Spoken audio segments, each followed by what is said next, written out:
sprzęcie dla najlepszych. Wejdź na groundgame.com.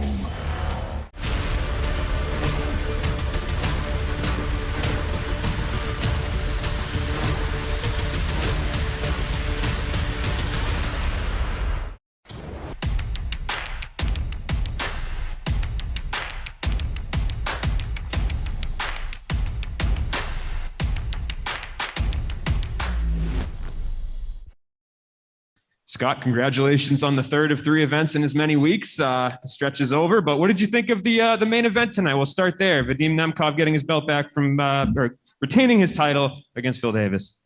I'll tell you, Phil is a tough guy. Nemkov is a beast. There's a reason why he's a champ. And my hat's off to Phil though. It was a great scrap. Those guys really duked it out. And when I think about Phil, I mean, what a class act. He hit Nemkov with a hook in the 4th round, would have dropped most people. So it tells you a lot about Nemkov's, will to continue and his ability to sustain damage. So great fight. Corey Anderson was on a man on a mission against Dovletshon Yagshimuradov. What did you think of his performance in the co-main? Yeah, I mean, really, Yags is a tough guy. Comes out throwing bombs, and Corey, seasoned veteran, took his time, did what he had to do. But really, for the first round, I thought maybe it might swing the other way. So we had some great fights. The tournament fights were amazing tonight, and overall, we had a fantastic card. I think this is the best card out of the 3 that we've thrown so far, and I think they're just going to get better and better. I'd be remiss not to bring up Paul Daley versus Sabaho Masi. Where does that rank? I mean, we were talking. I think that might be the best fight since you guys started throwing events here at during the pandemic. Yeah, that's why I love Paul Daley. I mean, people, underestimate this guy sometimes, or like you said, don't give him his respect.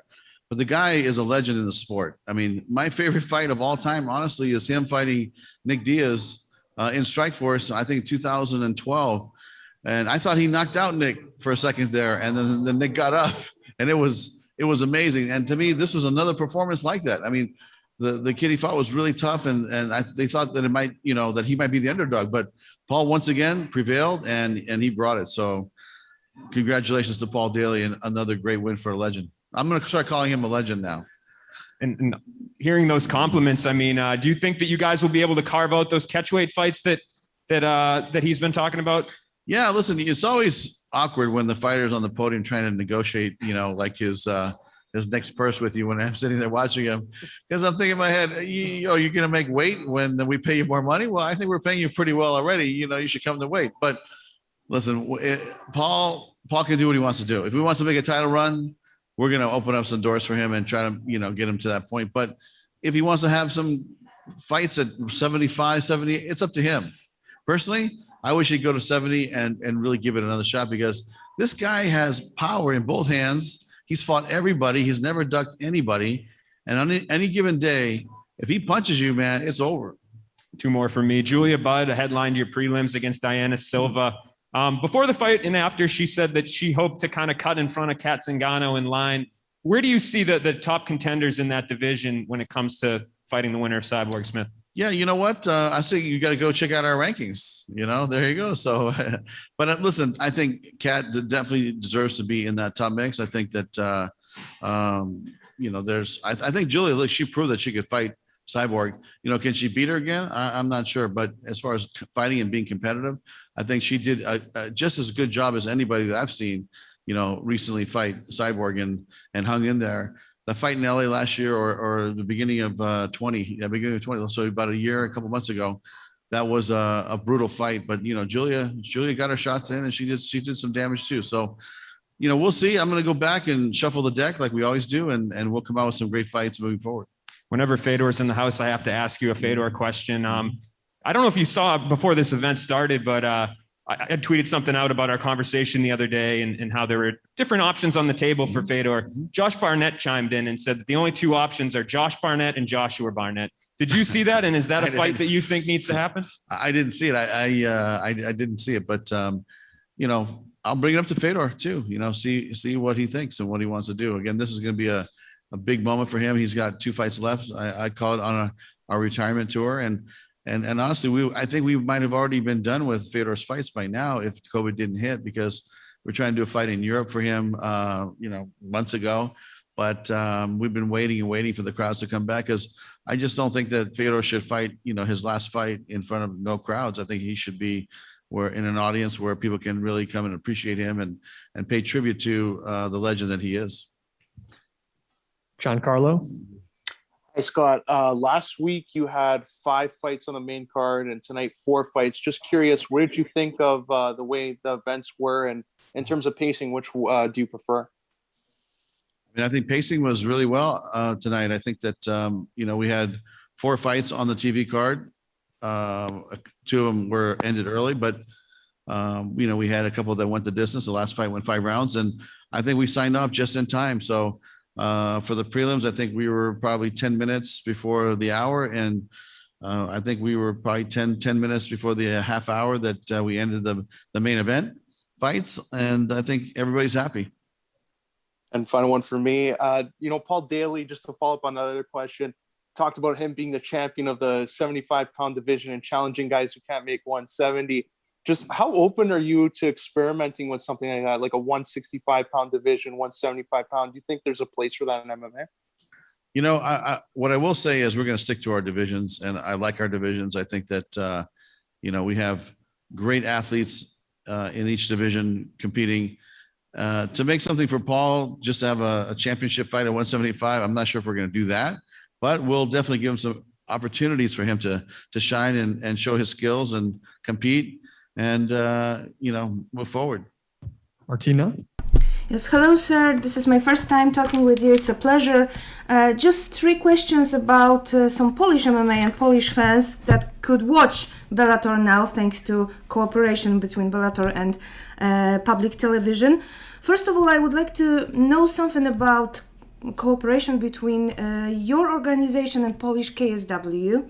There were some talks between you about matching Paul Daley with Roberto Soldic, our Polish-Croatian welterweight champ. Is it still on the table, or maybe not? And if not, why? We have a good relationship with KSW, and I've known them for a very long time, over 10 years now, and they do a great job. And we talked about doing something together, and the door is always open. We just couldn't put it together financially to make it work for everybody. But in the future, if there was an opportunity that made sense for all parties, we definitely would do it, because we do co-promote with other, brands across the world. So to me, it just has to make sense on a fiscal level. Greetings from Amsterdam, and congratulations on a beautiful night of fights. You just announced the fight between Lima and Amosov for in June. How many more events are you planning to have in June? And is a Gegard Mousasi title defense in your plans for June? Well, the thing is, you're going to have to wait maybe another week or so before we announce some more fights. So I want to hold off on making a commitment on who's going to fight next, but I'm excited about this Amosov fight with Lima. As you guys know, Amosov is a beast. He's a killer. He has amazing striking, wrestling, jiu-jitsu. And so I'm excited to see him fight. And Douglas Lima is, he is a tough kid, and he is definitely somebody that, has proven himself in the cage over and over. And being labeled as one of the dangerous fighters right now for Bellator. So I think Douglas is going to have a great fight. He's going to have his hands full. I think Amosov is going to have his hands full, and it's going to be another great war. I think we're going to see an amazing fight on June 11th. I'm really enjoying these events in Uncasville, but we also want some MMA on prime time in Europe. When do you think Bellator is going to resume with the very successful European series events? Mm-hmm. My guess is as we start traveling here in the US, and as a travel ban opens up for us to travel around the world, then we'll be able to come there and throw fights. We do have plans to continue traveling internationally and doing fights. So it might be sometime in the late summer, or it might be in the fall, but we will be there before the end of the year. Darren? Thanks for having me, Scott. Congratulations on a wonderful event, continuing a streak of wonderful events. Two-parter, and the first question is the Showtime partnership, everything going as planned? I'd imagine that everything is, but curious to hear more about that. And the second part is, how long are you planning to being at Mohegan Sun for? Is this a long-term deal or something that goes month to month? tell you, we were here since July, so we've been here almost 9 months, 10 months, and we'll continue to be here, let's say through midsummer. And as things open up around the world and around the U.S., we're definitely going to get on the road and start promoting. But I do think that you'll see us here at the Mohegan Sun with audience coming into the hotel and coming into the arena here. So I believe that this, by the second fight, maybe by Chris Cyborg's fight against Leslie Smith, you might see some audience. It might be a small percentage of the venue capacity size. But we're going to work with the COVID task force from Viacom. We're going to work with the casino. We're going to work with the state, and we're going to make sure that we do it under the rules and regulations and the guidance of everybody. But I do believe that by the end of May, you'll see us here with a small audience as we can move forward into the further months like June, July, August. The capacity will grow. And I do believe that, by the end of the year, I think it's going to be full capacity everywhere, hopefully. And then we'll start traveling as soon as we can. And the Showtime partnership is going as amazing as planned? Yeah, you know what? Again, what's great about this relationship is these are people I have already worked with in the past. And it's like a reunion. Just like, 10 years later, it's just like a reunion. And the same producer is there, the same PR SVP is there. Steven was there when I had Strike Force, and we had Gordon Hall, David Dinkins. I mean, it's a lot of the same crew. So it's like going back in time a little bit and having a reunion with everybody. And I think that if you look at their storytelling, I think they do it better than anybody else. And honestly, those feature pieces that they built and that I've seen rolling out on the broadcast are just phenomenal. And they know how to tell a story, and they know how to paint a picture. And I think that's a great addition for the Bellator production. Donna? Scott, a quick yes or no one about the European series you were just talking about. I've read rumors online that it's finished. Is it yes or no? Is that done?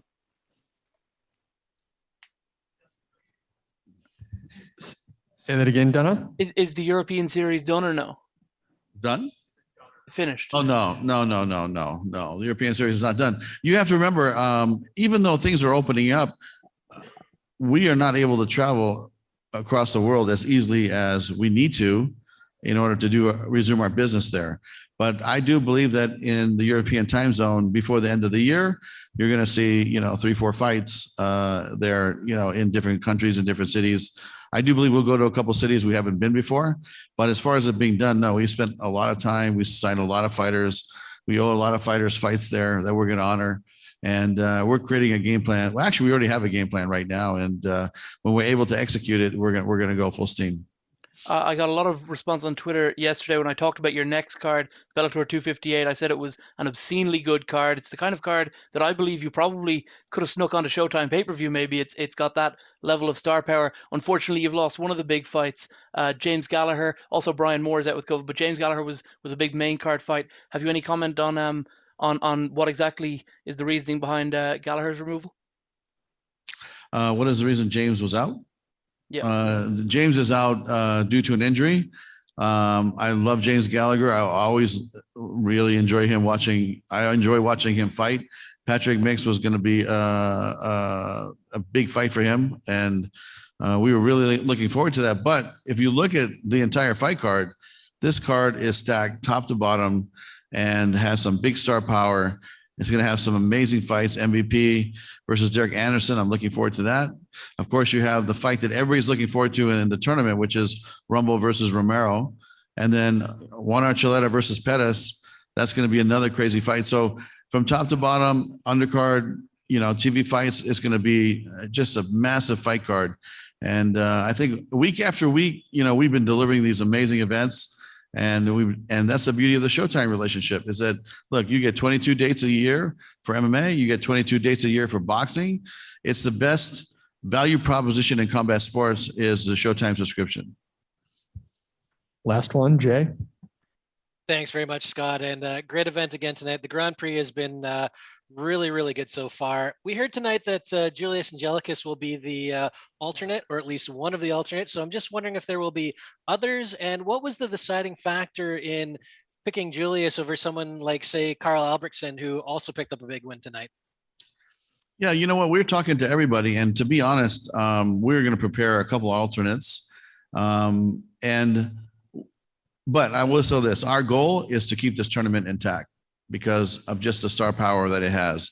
And if we have to wait a month or two or 6 weeks, we're going to wait for the competitors to get ready. So if we have an injury, we're going to be flexible. But things seem to be going along, in a good fashion. No one's gotten seriously hurt. Bader is good. I believe that Corey is good. Nemkov's a little banged up, but by the time he fights again, he'll be good. And then we'll see what happens on May 7th between the Rumble fight versus Yoel Romero. So if they don't get any injuries in May, this fight could happen as early as July, the semifinals, or it could be August, depending on how everybody's feeling. And we're gonna knock this thing out before the end of the year. All right. Thanks, Scott. Thank you, guys.